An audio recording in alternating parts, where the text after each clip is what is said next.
Let's see. We're after 7 o'clock. So I guess this may be our group. If other people straggle in, great. Otherwise, I'm counting on you guys to answer or to ask questions for everybody else, particularly if I go too fast.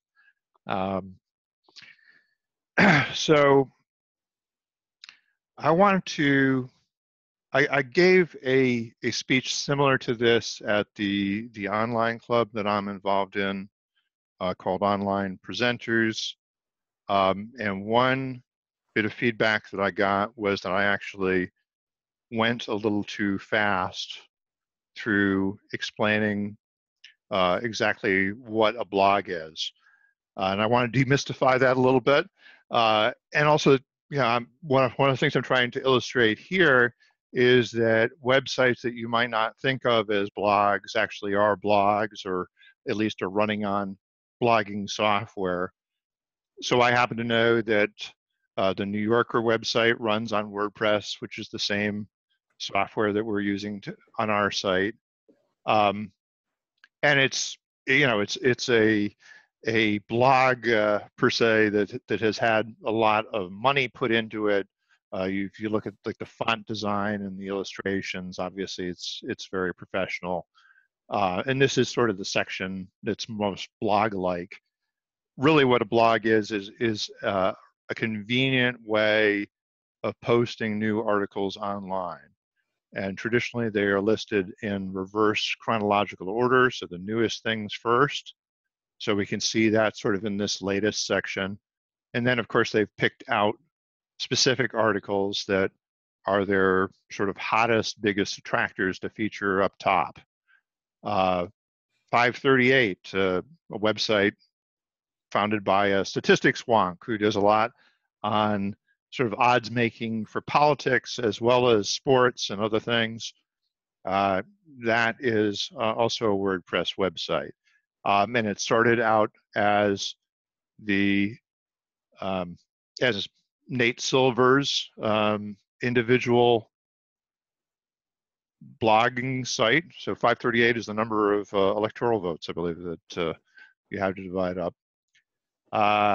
And now he has multiple authors contributing to it. The Walt Disney World corporate site is a blog. So this is not where you go to buy tickets, but where they put out information about their newest releases. The investor relations section is also WordPress based, blogging based, so it's the newest quarterly earnings release. It's essentially a category within their blog. If you click on careers, you get taken over to a separate website that runs career hunting software. But just to show you different ways that it can be used. This is one of the earliest bloggers. He's a technology blogger, but he blogs about politics and books and all sorts of things. A guy named Dave Weiner. And you can see that he actually doesn't even have titles for his posts. They're just the date.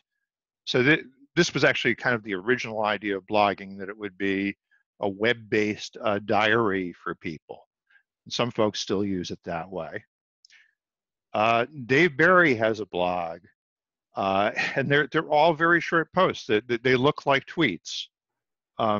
This is actually a style of blogging known as microblogging that started to become popular at some point, and then Twitter emerged as the multi-blogging website. That's how it was originally explained to the world, at least other techies who knew what that term meant. But his things are usually just weird headlines from around the world, like the woman who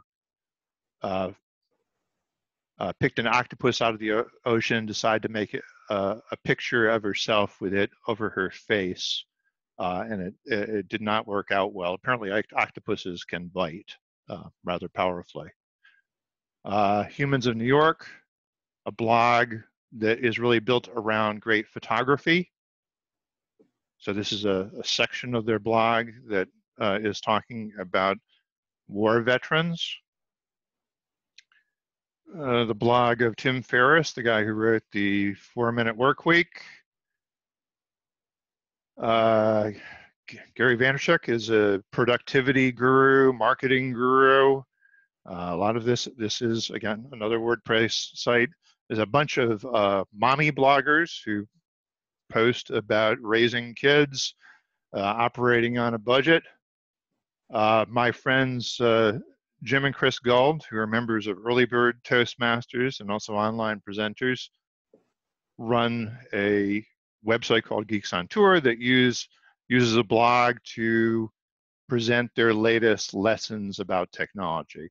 And this is actually a subscription-based website, so they give away a lot of stuff for free, but to get the really good stuff, you're supposed to sign up for their subscription. So they made a business out of that. And one of the things I recommend for people who want to do blogging as Toastmasters, who want to blog about professional topics, if it doesn't fit into a Toastmasters forum, you might post to LinkedIn. So LinkedIn essentially has a blogging capability built into it. So these are recent, they don't actually call them blogs, they call them articles, but it's really the same thing. If you look on my profile, you'll see a section that shows my most recent articles. If I go to the home page, there's an invitation here. Start a post is just a regular, thought that you might post, a short, more Facebook style post. But write an article takes me into essentially a blog editor where I can create an article like one of the ones I just showed you. And then WordPress, which I'll talk about a fair amount, which is my favored software for creating websites and creating blogs, is an open source product. So people from all over the world contribute to it. There's the techies at the New Yorker who find something that is frustrating or not quite as good as it could be about WordPress may cook up some code of their own and contribute it back to the parent project. So this is the website that tells you all about how wonderful WordPress is. This is WordPress.org. There is also WordPress.com, which is a slightly different animal. There's a corporate sponsor behind WordPress that runs this website, and this is more a come in and sign up for free to start your website, and then if you get ambitious, we may upsell you on certain features. And then this is WordPress for Toastmasters, which is a project I've been working on for a number of years, which is something that you can use to set up a club website that has a blog built into it, but also has agenda management capabilities. And of course, this website also has a blog that are usually is announcements of new features or articles about trying to helping people understand what they can do a little bit better. So that's all just background. Let me though go over to, this is the new Toastmasters District 47 website. So again, it's a website. We don't have the blog out on the home page. We have sort of an introduction to who we are in the district, explaining that it's South Florida and the Bahamas and that sort of thing. So there's an introductory member, and then there's the blog is a section of it. There is a leadership page. But the thing that I'm offering access to people who are interested is to become contributors to this blog. So I'm the district webmaster for this year. I'm supposed to check out everything before it goes live to make sure it's not going to scandalize somebody at Toastmasters International headquarters for disrespecting the brand or whatever the heck. Anyways, I don't want to get our district director in trouble, because then I'll be in trouble and other people may be in trouble. So there is a contributor login button over here. And if you would like to get a a login to post, you can do that. Now I'm logged in over here as the all-powerful super administrator who has access to the whole website. Let me just give you an example of what you might have access to as, say, a division director, or the division directors also have PR officers this year. And actually, this was a request from Division I. They wanted to have a place where they could post their own content. So Ramon was actually in touch with me saying, how can we set up our own website? I said, well, don't set up a completely separate website. We want to provide a way for you to do that within the district website framework. So this is a separate website just for the division. So if they're trying to promote things that are really of interest to the Bahamas and only the Bahamas, they can post stuff there. So when Ramon or somebody else from Division I who has that permission is logged in, they'll see this message saying that you're on the Division I website, and here's how you can switch to the main website. And my options are submit a blog post here, submit a post, to, an event post, an event notice that would appear on the main district website, but it'll be categorized as for Division I. An example of that might be if you were doing some kind of regional open house or a regional social event. So Division I social, you want to advertise the where and when here and help share that out. You're invited to do that. And you can also submit a blog post for the main website. So, one thing I need to talk through here in addition to the mechanics is when something might be appropriate for sharing on the district website. I'll give you an example. Some of you may know a fellow named Terry Spencer, who's active with Davy Toastmasters. He had posted a series of articles recently, or a series of photos, I think, on the Toastmasters Facebook groups, talking about how his club has done a youth leadership project from Toastmasters International. So they've trained young people in a little bit of public speaking, given them a good experience, and he's posting about what a rewarding experience that is. So I'd like him to write an article. Terry is an editor with the Associated Press, so his articles are published all over the world. I know he can write. I'd like him to write a little bit for us. So just maybe a few hundred words with some photos to share here. So we could mock that up.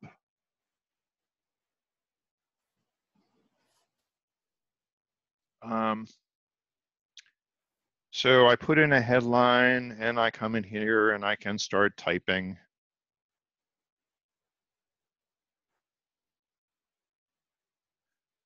So this is essentially a web-based word processor that you have to work with. Now there are the traditional controls you're familiar with for making this centered, marking that text bold, marking that text italic, deciding that it shouldn't be italic. There's also this little chain link icon, which is where you would put in a web address.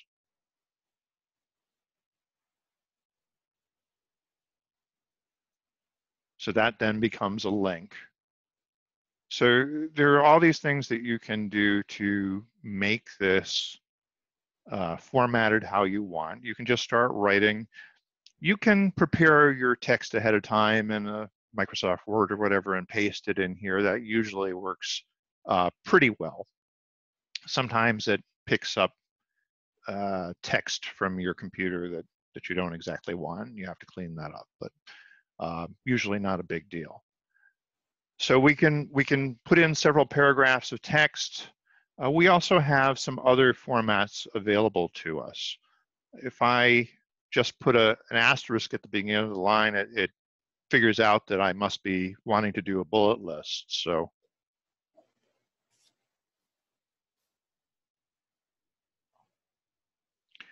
and actually, if these are numbered things like numbered steps, maybe I should change this from just bullets to a numbered list. So we have sort of controls that change depending on the context of the kind of content that we're posting. I can also say, well, gee, maybe this should actually be a headline. So I'll change that from just paragraph text to a heading. And because the main title of my article is the H1, the headline, the top level headline, it gives me the choices of H2 or H3 or H4. So these are subheadings within my article. David, you Yes, talked sir. about the blog. When you go to the district website, you have a titling blog. But if you wanted to put in an event that you want published and promoted on the district website, how would someone know that you have done that if you're putting it in the web, in the blog section? Because you would have to know it would be there to go to the blog section. Is there any way of getting it up to a higher level so that you know it's there? Okay, well, let me cover that in a moment. Okay, Andy? Okay, I'll sure. I definitely will cover that. I wanted to cover the basics of blogging because that was the sort of the main thing. Is I'm trying to get people, if you've learned something interesting through Toastmasters, you're learning something interesting through Toastmasters leadership that other people can benefit from, it would be lovely if you would share it on the district website. And I was mentioning to Anne, who's on the line earlier, that I would love to see the organizers of events like TLIs sharing information such as schedule information on the website ahead of the event so that people aren't running around saying, who has the schedule? I don't know what the schedule is. And you don't even need to wait for the absolute final schedule. You may still be shifting around, you know, who's going to be in what room at what time. But if you could post some information that would give people an idea that interesting people are going to be there speaking about interesting things, I think it's more likely that you would get attendance. That would be my theory. And also, you know, after the event, if you can get some people to share their PowerPoint decks and some notes and some links to other resources so that people who enjoyed that presentation can learn more about it. You know, let's try and magnify the power of these events. We have opportunities to do things like that. So I wanted to cover a few other things. So I was showing how you could sort of take text and change it into something else. There are also these little plus sign icons that pop up in different places that will allow you to choose different types of content. For example, if I want to add an image or an image gallery, it will give me a component to add that. And from here, I can either upload something from my computer,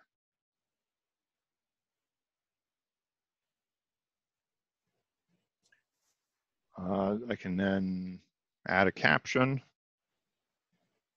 I may decide that I don't need this to be full size. I want it to be a little bit smaller, or maybe I even want to take it down to the little thumbnail size and center it, or align it to the right, or align it all the way over to the left.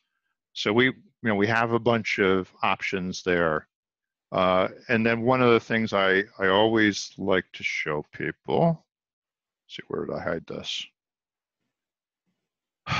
Is how easy it is to add video. And if you've ever tried to do this on FreeToast, you'll probably see the contrast, because I don't have to futz with adding any kind of special code. I can just go to a blank line and I paste in the link, and it adds the player code. So this is the video of our international contest winner. Again, we can add a caption.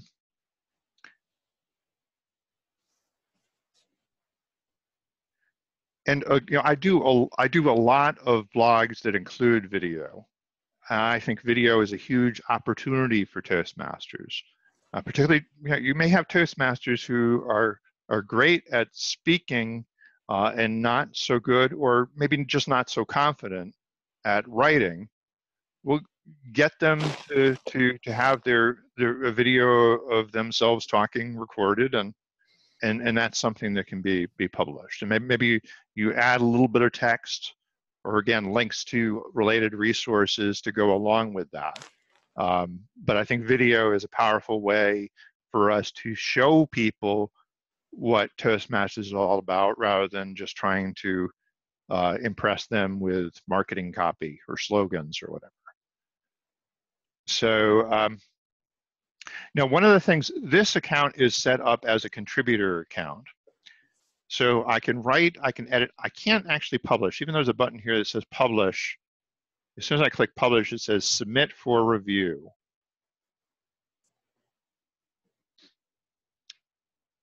And so, so I'm logged in over here as Testy Tester. Again, this is not an administrator account or an editor account. This is a contributor who's encouraged to contribute, but I'm responsible for providing some oversight. And I should.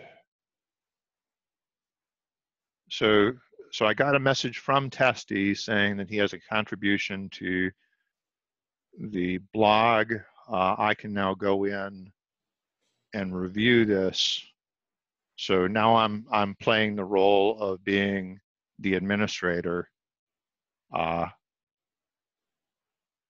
have to take this over because I did not log out of the other window. And so now I can publish it.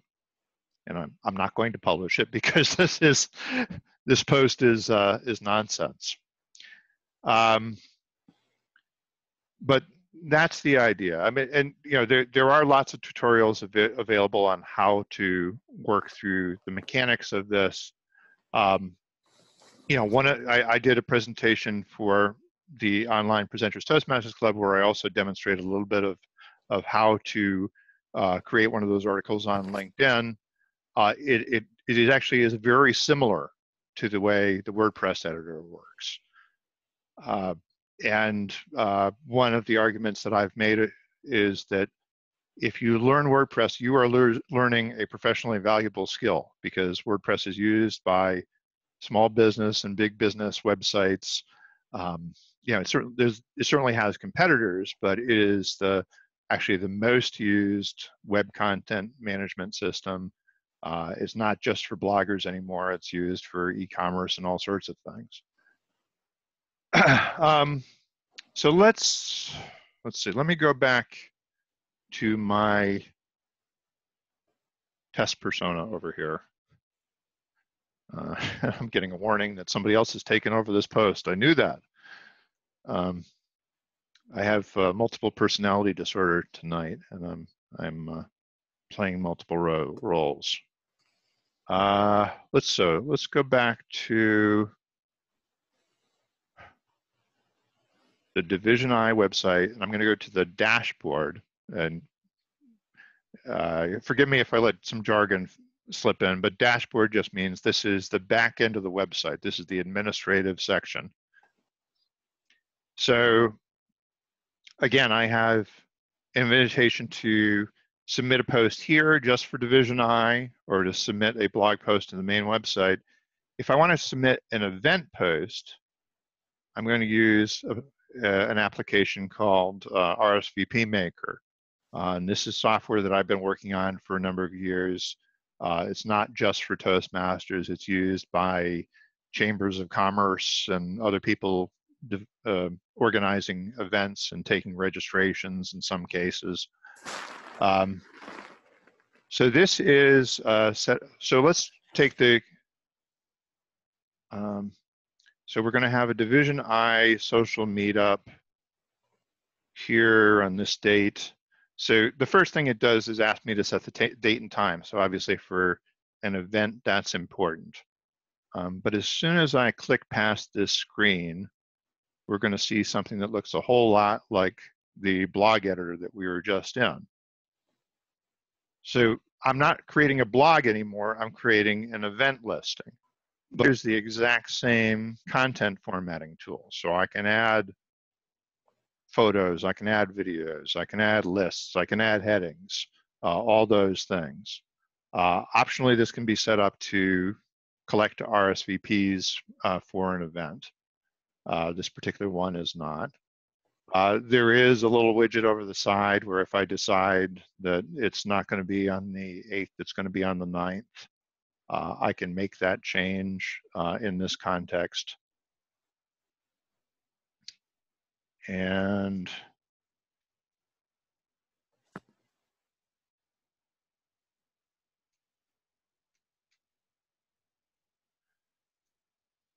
so in here we would put the location and who to contact with questions and all those details that people want to know about an event that they might be interested in attending.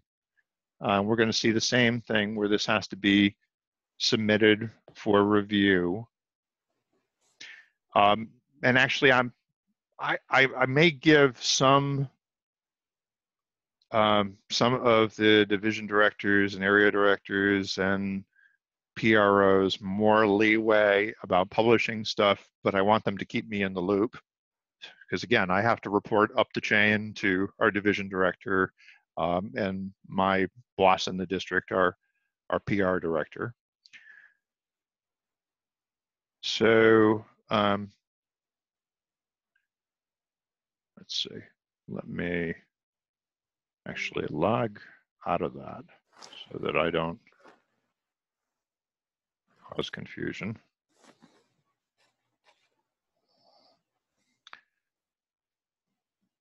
So I should see that there's a contribution here that I need to approve. It's coming to me as the administrator to look at.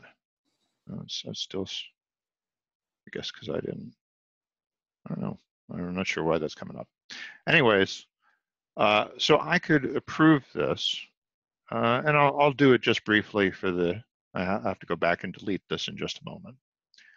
But if we go out and visit the website, we should actually see Division I Meetup is shown here in this widget in the sidebar. Also, if we go out to the main calendar and we scroll ahead and look at things going on in September, there's the Division I social meetup. Okay, so these are ways that this is advertised. Now, I think we do a lot of our communication as a district through Facebook, and Facebook has advantages and disadvantages. If you want to know some of the disadvantages, one of them is that it's not Facebook content is not indexed the same way that web content is, because a lot of it is private, or you have to be a member of a group to see that event or that posting. So this is more public, and so maybe the Division I social meetup isn't the best example, but definitely if we have a recruiting event, it should be on the district website, and we should be promoting. Once you have that, you can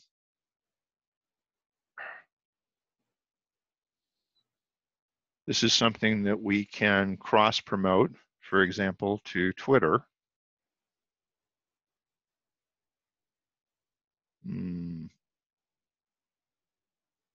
Okay, that didn't do what I was expecting it to do. I thought that was going to give me, no, that's not right. Oh, I'm sorry, share this. Share this to Twitter. There we go. So now I have the start of a tweet promoting my social meetup. And again, maybe the ideal example would actually not be a social meetup. It might be an open house that several clubs are cooperating to put on to make it a bigger event. And we want to make sure to promote that. Or, you know, we're announcing something at some big event, or maybe even we're opening, and I'm not making policy, but or maybe we're opening up portions of our district contest to other people who might want to be attend who aren't already Toastmasters. So anything that is public facing would make sense to share there. You know, I think if it's beyond just the club level, I don't want people promoting things that are sort of only self-promotional or, you know, self-promotional for one particular club. We shouldn't have, you know, a dozen blog posts or event posts that are all promoting you know, your individual club or clubs in your area. But as I said, if we can have somebody talk about the youth leadership program that they were involved in that was so successful, if they can talk about the mentorship things that they have learned, if they have something to share. If we were doing about my home club, Club Awesome, I would talk about how we use video recording of speeches in the club as an educational tool, and also sometimes as a publicity tool. You know, again, a way of showing off the talent in the club and showing people who are trying to get interested something more about what the Toastmasters experience is, helping to understand that it's fun and engaging. Dave, can I ask about a possible example? During our preparation for the deck meeting on September 14th, 2 days earlier, when the region advisor, Lana McFarlane, is coming in, we're having a special meeting at Citrix from 5:30 to 6. Actually, from 5:30 to 6 is the sign-in, because they have a pretty elaborate security process. And then Lana's going to speak from 6 to 7 about corporate clubs. We'll stay a little bit after for questions and answers. Right. I would actually absolutely think that that's appropriate to have up here. Because I want to promote it to corporate clubs, to, you know, maybe a couple of their key officers, so that I don't get like 200 people there. But I wanted to be able to put out information about what we're going to discuss about corporate clubs and how it fits into the whole process of club growth. Right. How would I begin to do that with you? Well, I mean, I would say we can go ahead and put it on the district website. You know, the funny thing about websites is anything you publish is theoretically available to absolutely everybody in the entire world. It doesn't mean that you're going to get the attention of absolutely everybody in the entire world. In fact, it's pretty hard to get people's attention these days, because. But you said that I can get people RSVPing, so I know who's planning on coming. Yeah, you're right. You could definitely set it up as something where you would get RSVPs. You can. So what I might say is, you know, we go ahead and put it on the district website. Maybe you don't publish that to. You know, you might or might not. You know, if you're concerned about the getting too much response, then maybe you don't publish it to the district Facebook group, or maybe you publish it and say, look, this is really for, you know, I'm really trying to get corporate clubs for this. Please RSVP. You know, we could set up the RSVP with a limit too. so that you know, if it's supposed to be 50 people, if we want 50 people to register at 51, it stops accepting registrations. Okay. So yeah, whether you want to do that or, I mean, in general,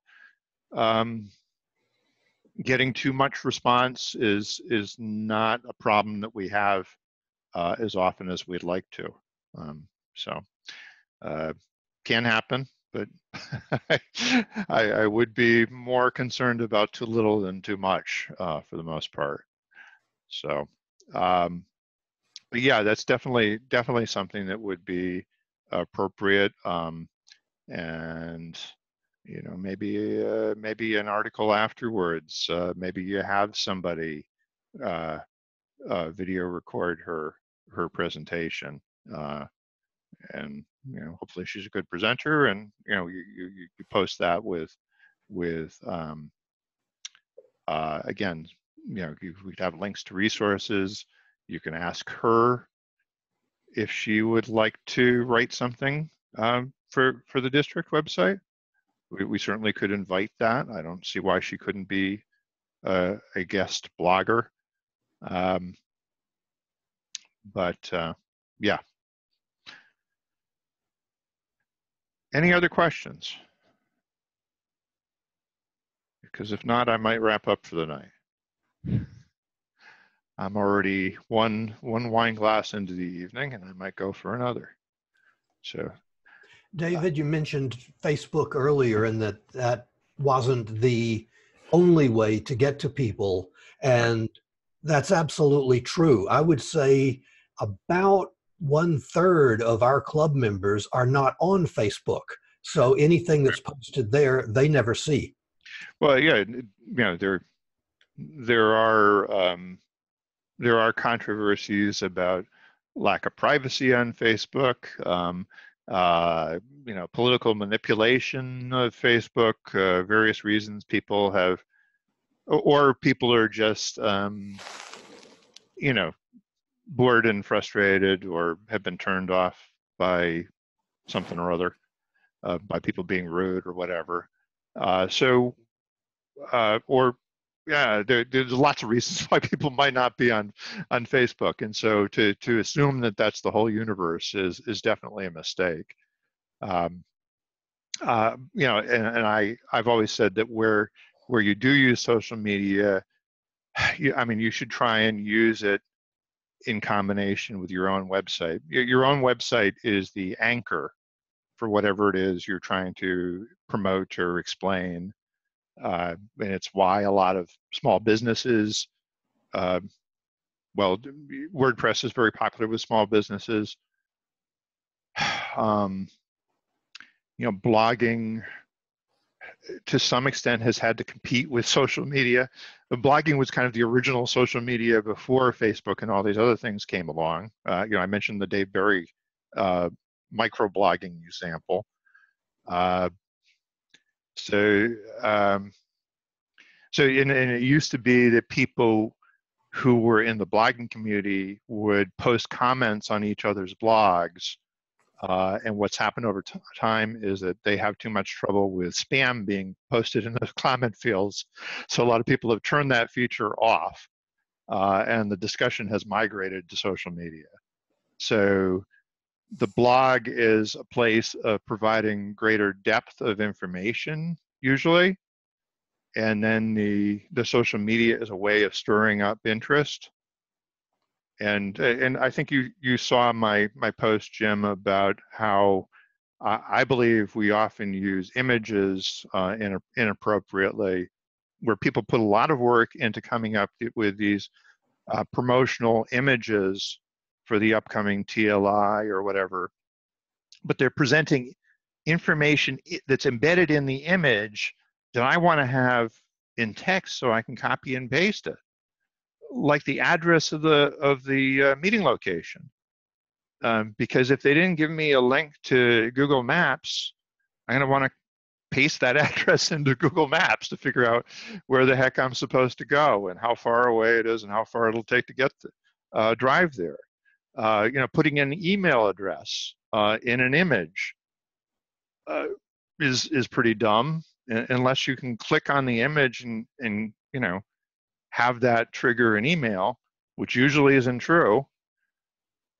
And I see professionals doing this where they'll be promoting a webinar and the image has a button that says click here to sign up. But if you click there, it doesn't actually take you to the sign up form. So people do all sorts of strange and wacky things. And you, I mean, I guess we're in Toastmasters because this is where we make mistakes and learn to get better. So, it applies to this too.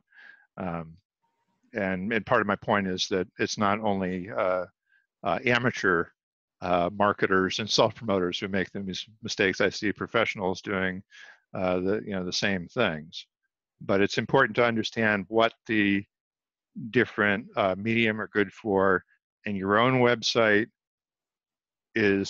should be kind of the anchor of your social strategy, your whole online marketing strategy, and then a blog is something that makes it more lively. It actually makes Google come back and index your website more thoroughly because they see new information cropping up from time to time.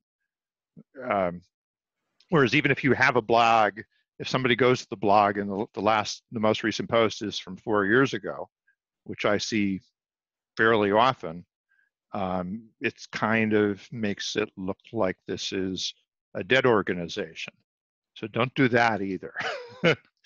If you can't keep up the blog, don't have the blog. That might be a lesson too. Anyways, I guess I'm done. There's enough pontificating for one night. Thank you very much for joining, and hopefully more people will watch the recording. Thank you, David. All right, take care. Thank you, David.